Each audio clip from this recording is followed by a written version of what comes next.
ప్రేక్షకులకి హృదయపూర్వక ధన్యవాదాలు. కంటెంట్ కింగ్, కథ బాగుంటే కోట్లు పెట్టి సినిమా తీస్తే కాదండి, హార్ట్ పెట్టి సినిమా తీస్తే సక్సెస్ అవుతుందని చెప్పేసి హుషారు పెట్టలు నిరూపించింది. దానికి ఆడియన్స్ మీరే దానికి సాక్ష్యం. ముందుగా నాకు ఈ అవకాశం ఇచ్చిన దర్శక నిర్మాతలు, అదేవిధంగా సినిమాకు ప్రాణం పోసిన చరణ్ భాయ్, సినిమాని చాలా అందంగా చూపించిన మన డిఓపి సాయి గారు, అద్భుతమైన పాటలు అందించినటువంటి చిరంజన్ గారు, హీరో హీరోయిన్.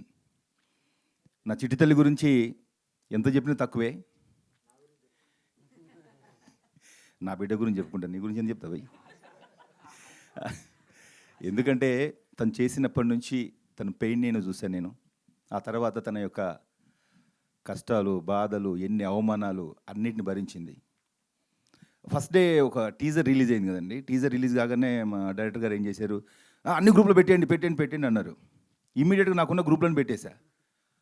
అరే అన్న నువ్వేంటన్నా ఇట్లాంటి సినిమా పెట్టావని చెప్పేసి అందరూ ఫోన్ చేస్తే ఇమీడియట్ డిలీట్ చేశాను నేను. అంటే నా మీద నా ప్రొఫెషనల్గా ఒక గౌరవం ఉన్నది. ఇమీడియట్ డిలీట్ చేశా.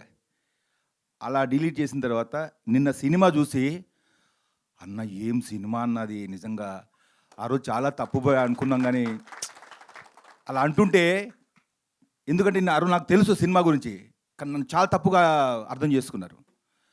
అరే నువ్వేంటి, నీకున్న క్రెడిబిలిటీ ఏంటి, నువ్వు ఇలాంటి ఏంటి అని అంటే చాలా బాధపడ్డా. ఇమీడియట్ డిలీట్ చేశా. నిన్న వచ్చినటువంటి స్పందన చూస్తే ఇక చాలు ఈ జీవితానికి అనిపించింది. రివ్యూస్ చూస్తున్నారు, ఆ రివ్యూస్లో ప్రతి రివ్యూలో కూడా చాలా ఈ గోవర్ధన్ ఆర్టిస్ట్ చాలా భావోద్వేగంగా చేశారు అని చెప్పేసి అంటుంటే, నా 25 సంవత్సరాల నట జీవితం, కొన్ని వేల ప్రదర్శనలు నేను థియేటర్లో ఇచ్చాను. ఎన్నో అవమానాలు. క్యారెక్టరు ఫిక్స్ అవుతుంది, తీరా షూటింగ్ వెళ్ళేటప్పుడు సారీ అండి అది ప్యాడింగ్ ఆర్టిస్ట్ అనుకున్నాము అని. చాలా బాగా చేస్తారండి మీరు, కానీ సారీ ప్యాడింగ్ ఆర్టిస్ట్ కూడా అనుకుంటారు. ఎన్నో ఆడిషన్స్ ఇచ్చాం. ఆడిషన్స్ ఇచ్చినప్పుడల్లా అద్భుతంగా ఉందండి, చాలా బాగా చేస్తారు, ఎన్ని వేరియేషన్ చేస్తున్నారు మీరు, ఎన్ని ఎమోషన్స్ చేస్తున్నారు, కానీ సినిమా రాదు. లాస్ట్ మార్చిలో ఒక 4 సినిమాలకు ఆడియన్స్ ఇచ్చి 4 మీరు సెలెక్ట్ అయ్యారండి, మీరు డేట్స్ ఇస్తా అన్నారు, సినిమాలు అయిపోయినాయి, క్యారెక్టర్స్ రావు. సో ఏంటి ఇది, ఇంత ఎక్కడ పోయినా రెస్పాన్స్ బాగుంటుంది, బాగా స్పందిస్తున్నారు, చాలా బాగా చేస్తూ అంటున్నారు, కానీ అవకాశాలు రావట్లేదు. నిజంగా నన్ను నమ్మి నా దర్శకుడు, నిర్మాత నాకు ఈ అవకాశం ఇచ్చారు. జస్ట్ ఒక 2 డేస్ బిఫోర్ ఈ సినిమా కూడా ప్యాడింగ్ ఆర్టిస్ట్ అనుకున్నారు. నా అదృష్టం ఏంటంటే వాళ్ళకి బడ్జెట్ సపోర్ట్ చేయక నన్ను తీసుకున్నారు, లేకపోతే వేరే ప్యాడింగ్ ఆర్టిస్ట్ వెళ్ళేవాళ్ళు. డైరెక్టర్ గారు అంతేనా అనుకున్నారు. సో అంటే ఇండస్ట్రీలో అసలు ఆ ఆలోచన నాకు అస్సలు లేదండి. సినిమాకి ఏదైతే మనకు కావాలో, ఈ సినిమాకి ఏదైతే ఫస్ట్లో మీకు నా ఫస్ట్ నుంచి ఇప్పటిదాకా నేను మీకు ఒక మాట ఏమంటారు, నేను మాటలు ప్రెస్ మీట్లలో చూడండి క్లారిటీ ఇస్తున్నా. కథను నమ్మాను, మా డైరెక్టర్ ప్యాడింగ్ అనుకున్నా కూడా మాకు తర్వాత మాకు ఎదుర్కొన్నాం కదా, ఇన్ని ఇయర్స్ ఉంటే ఎన్నో ఎదుర్కొని ఉంటాం కదా. కానీ దీంట్లో సబ్జెక్ట్కి ఏదైతే అవసరం, కథకి ఏదైతే అవసరమో వాళ్ళని మాత్రమే తీసుకున్నాము. Thank you. అంటే కాంట్రవర్సీ కోసం చెప్పట్లేదు. జనరల్గా ఒక డైరెక్టర్ కానీ ప్రొడ్యూసర్ కానీ ఆలోచించేది ఏంటంటే బడ్జెట్.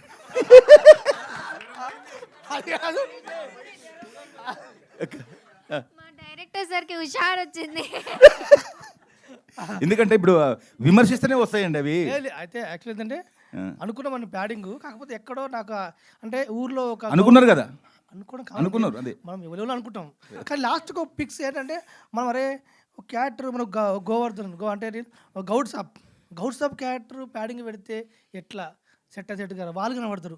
అట్లా వద్దు, మనం నిజంగా గౌడ్ సాబ్ ఆ సినిమాలో ఆ చిట్టి తల్లి ఫాదర్ క్యారెక్టరు కావాలంటే ఒక కొత్త ఆర్టిస్ట్ కావాలి, బాగా యాక్టింగ్ రావాలి, కొత్త ఉండాలి. అట్లా సెలెక్ట్ చేసాం. కానీ ప్యాడింగ్ పైసలు లేకుండా గీసలు లేకుండా కదండి, నేను డబ్బులు లేక అనట్లేదండి. అయితే ఓకే అట్లా అంటే ప్యాడింగ్ పెట్టి ఇంకేముంటుంది, ఇంకొక 10 లక్షలు ఎక్కువ అవుతుండొచ్చు.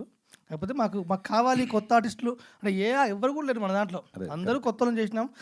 ఫస్ట్ ఆఫ్ ఆల్ ఏంటంటే నెంబర్ 1 నేను ఎంతసేపు నేను ఫ్రెష్ ఒకటైతే మనం ఏం చెప్పినా చేయాలి, ఇటు తిప్పుతాం అటు తిప్పుతాం, ఏ చెప్తాడు పెద్ద అరే ఇంకేం తీస్తావు ఒకసారి నువ్వు ఒక షాట్ చేయగానే ఇంకో షాట్ సహకర్యం గోవర్ధన్ గారు కానీ ఎవరు కానీ వాళ్ళు వాళ్ళు కొత్త కాబట్టి కంపల్సరీ సార్ ఓకే సార్ అన్నీ చేస్తూ ఉంటారు. దానికి నా కంఫర్ట్ కోసమే నెంబర్ 1 మేము పెట్టుకుంది అందరికి కొత్త వాళ్ళని పెట్టుకుంది నా కంఫర్ట్ కోసం. నా ఇష్టమైన తీసుకుంటారు. తక్కువ బడ్జెట్లో ఈరోజు ఓ మంచి సినిమా అవుట్పుట్ వచ్చిందంటే కొత్త వాళ్ళు కావడం వల్ల నేను ఎట్లా అనుకుంటున్నానో అట్లా సినిమా వచ్చింది. యాక్చువల్గా ఇప్పుడు ఇక్కడ ఉన్న వాళ్ళందరూ సినిమా కొత్త వాళ్ళు కావచ్చండి. గత 10-15 సంవత్సరాల నుంచి ఎంత కష్టపడుతున్నారో మాకు తెలుసు సినిమా కోసం. ఎన్ని కష్టపడ్డా మీరు ఆన్లైన్ క్లాస్ నుంచే లేరు కానీ అంతకుముందుకైతే ఇండస్ట్రీలో ఇప్పుడు మీ డైరెక్టర్ గారు కానీ ఇంకిద్దరు కానీ అన్న నేను చూసినామే ఆ సినిమా క్యారెక్టర్ చూసినాం ఇల్లు చూసినా కానీ ఆడియన్ అంటూ మిమ్మల్ని ఆన్లైన్ క్లాస్ నుంచే గుర్తుపడుతున్నారు. పోతే మామ అంకుల్ అంటారంటే ఇలా అంకుల్ థియేటర్ చూసిన వాళ్ళు అంకుల్ ఫ్యాన్స్ పెడతారట. అది పెడుతున్నాడు కారణం ఏంటంటే ఆన్లైన్ క్లాస్ మహిమ అంతే. అంటే నేనంటే ఎన్నో చేయొచ్చు ఎంత ఉండొచ్చు కానీ ఆడియన్కు ఇప్పటి నుంచి మీ పరిచయం అయ్యారు. మన సినిమాలో నటించిన ఆర్టిస్టులు అందరూ కూడా జస్ట్ ఒక అంజిబాబు గారు తప్పనుకుంటా ఆయన కూడా అంటున్నట్ట నన్ను ఇన్ని రోజులు గుర్తుపడకుండా అన్న నువ్వే కదా అన్న కామాని కడుపులో ఉన్నప్పుడు నేర్చుకున్న డైలాగ్ చెప్పిందని ఆయన అడుగుతాడట. అట్లా ఓకే నా జనం కూడా కొట్టిరే. ఇంకోటి అండి అసలు నాకు లాక్డౌన్ టైంలో చరణ్ భాయ్ చేసిన నేను రాయి నువ్వు శిల్పి ఆ సాంగ్ ఒక 100 సార్లు ఉంటా ఒక్కసారి కలవాలి అని చెప్పేసి నాకు ఎప్పుడు ఉండేది. పోస్టర్ రిలీజింగ్ రోజు పెద్దమ్మగుడిలో అరే చరణ్ భాయ్ అని చెప్పేసి నేను అందాం అనుకున్నా. అన్నా అన్నాడు. అనగానే ఎవరు అంటున్నాను అటు ఇటు చూసాను నేను. నిన్నే అన్నా అన్నాడు. అరే నేనేం తెలుసానికి అని చెప్పేసి నేను పోగానే అన్నా నువ్వు పెద్ద స్టార్ అయిపోయావని అంటే నేను నమ్మలేకపోయా. ఎందుకంటే అసలు చరణ్ భాయ్ని కలవడమే నేను అదృష్టంగా భావించాను. ఎందుకంటే సినిమా ఇండస్ట్రీలో పెద్ద పెద్ద హీరోలతోటి యాక్ట్ చేశాను కానీ నాకు అంత ఫీలింగ్ కలగలేదు. కానీ ఆ హార్ట్ టచింగ్ అసలు ఆ పాటలు అవి విని నేను చాలా ఫీల్ అయిపోయాను. ఆ రోజు నుంచి ఈ రోజు వరకు అదే సపోర్ట్ నాకు ఎప్పుడు కలిసినా కూడా భయ్యా మీరు పెద్ద ఆర్టిస్ట్ అయిపోతారు అంటే నాకంటే ఎక్కువ నమ్మకం ఆయనకు నా మీద ఉంది. Thanks Charan Bhai, thank you very much.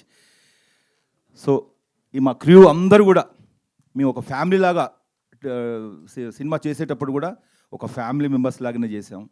అదే సక్సెస్. ఎందుకంటే ఇంతకుముందు కూడా చెప్పా ప్రొడక్షన్ బాయ్ దగ్గర నుంచి ప్రొడ్యూసర్ వరకు ఇది మా సినిమా, ఇది నా సినిమా అని చేశాము. ఎన్నో పెయిన్స్ ఎన్నో బాధలు భరించాము. చిట్టితల్లి నీకు అద్భుతమైన ఫ్యూచర్ ఉంది. ఎందుకంటే మీరందరూ చూసుంటారు సినిమా చూసిన తర్వాత చెప్పా మొన్న కూడా ప్రీ రిలీజింగ్ ఈవెంట్లో సినిమా చూసిన తర్వాత అమ్మ నీకు 100 రెట్ల గౌరవం పెరుగుతుంది నీ మీద. ఇవాళ థియేటర్లో చూస్తూ ఉంటే ఆ ఆడియన్స్ రెస్పాన్స్ చూస్తూ ఉంటే మనకు ఇప్పుడు కడుపు నిండిపోయింది. జీవితానికో ఇది చాలు అనిపించింది. నన్ను కన్నా తల్లిదండ్రులకి, నాకు అవకాశం ఇచ్చినటువంటి దర్శక నిర్మాతలకి, మమ్మల్ని ఆదరిస్తున్నటువంటి ప్రేక్షకులకి అందరికీ హృదయపూర్వక ధన్యవాదాలు. సారీ ఇంకెవరైనా మర్చిపోయి ఉంటే. Thank you very much. Thank you so much sir. చిన్న లెవెల్ డిబేట్ జరిగింది ఇక్కడ. నెక్స్ట్ ఓకే ఇది వెళ్ళాలి. నెక్స్ట్